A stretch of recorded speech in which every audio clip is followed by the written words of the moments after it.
Today, I'll be talking to you about cosplay, the problems it faces, such as the cosplay is not consent movement, and show you what you should do if you ever go to a con yourself, whether or not you get dressed up and act like a crazy person like I do. So I've been cosplaying for over 2 years now, and I love it. I love the people, I love the cons, I love the shopping, I love working hard on something and then having other people enjoy it. I, like so many other people, spend tireless hours working on and improving costumes to the point where we effectively become the character.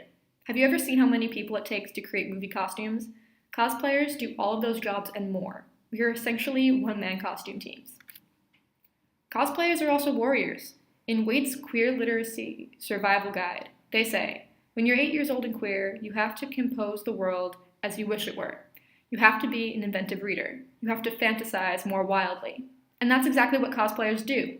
Many cosplayers deal with depression and other mental disorders, and many of them are also queer. So they create characters and inhabit worlds that they love simply through their own talent. The only difference between us and Wait is that we make our queer thinking a physical reality. But there's a dark side to cosplay as well. The Cosplay is Not Consent initiative comes to mind.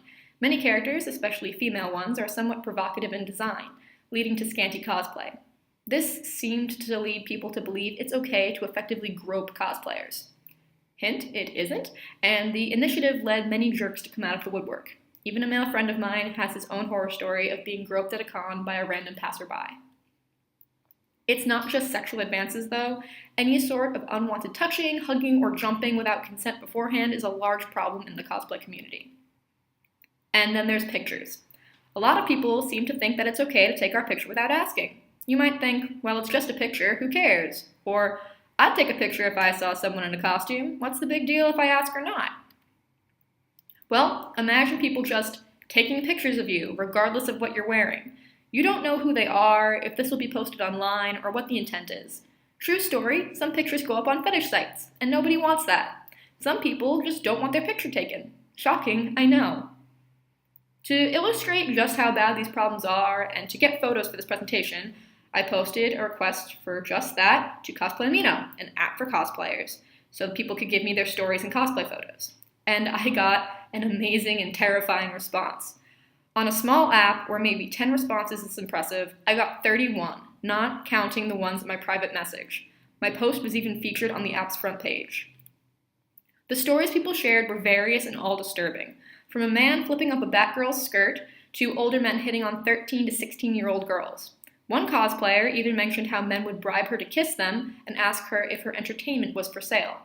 One poor cosplayer had people take pictures of them without asking, and when they asked the offending photographer to stop, they said that they had every right to photograph people who look and act like idiots. Then, of course, there are my own personal stories. At my second NYCC, I was stopped by a guy with a camera. He held up his hand in a stopping motion and then poised himself to take a picture. My friends and I were both really confused and uncomfortable, trying to figure out what to do. He then began circling us, angling his camera in different ways as my friends and I stayed stock still, unsure of what to do. When we continued to not pose for him, he seemed to get angry at us, as if the second a camera was pointed in our faces, we should start posing. It was all really uncomfortable and kind of scary, to be honest. While in costume, people have catcalled me and my friends on the street and pulled on my wigs. I've even had people jump on me and hug me without asking. I'm a pretty chill cosplayer, and one of those huggers has become a good friend, but for other people, random hugs might not go over well, and catcalling is never okay. When it comes to cosplay, there are numerous horror stories online. From flashers to gropers to people just making harmless advances, there are even some really bad stories of people picking up cosplaying children as if they were the kids' parents and taking them around the con without the real parents' consent or knowledge. These stories can sometimes cause people to stay away from the cosplay community, which is such a shame because the cosplay community as a whole is so vibrant and friendly. So why does this happen? It's because congoers don't see cosplayers as people, but as spectacles. We are treated the same as the costumed individuals in Times Square, or even worse, as exotic dancers, instead of people putting a lot of effort to portray characters close to our heart and enjoy the con. This costume took me, no kidding, over 24 hours to sew because I stitched everything by hand. The white X in the front alone took me 4 hours. This isn't some cheap Party City $30 costume, this is hours of me sewing and sculpting clay while watching Game of Thrones. I still add to and edit this costume all the time. So what is good con etiquette? First, just ask. Even if someone is already getting their picture taken by someone else, still make sure if it's okay, you take a picture. If you want to do something with a cosplayer, ask. Some cosplayers are known to do some really wacky things for a good picture. No one will be pissed off as long as you ask politely. This goes for props also. Don't grab another person's prop. A lot of props are handmade, usually from foam and held together with copious amounts of hot glue. Grabbing these things without asking could potentially break them.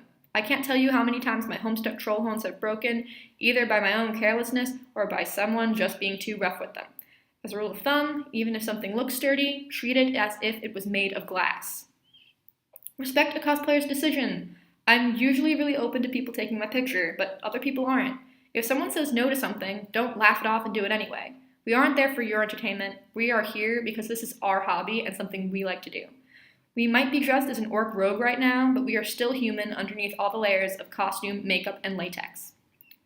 The cosplay community is amazingly diverse and friendly. Anyone can be anything they possibly want to be at a con. A stormtrooper, an elf mage, a seer of light, a Pokemon master. But please, just don't be an asshole. Thank you.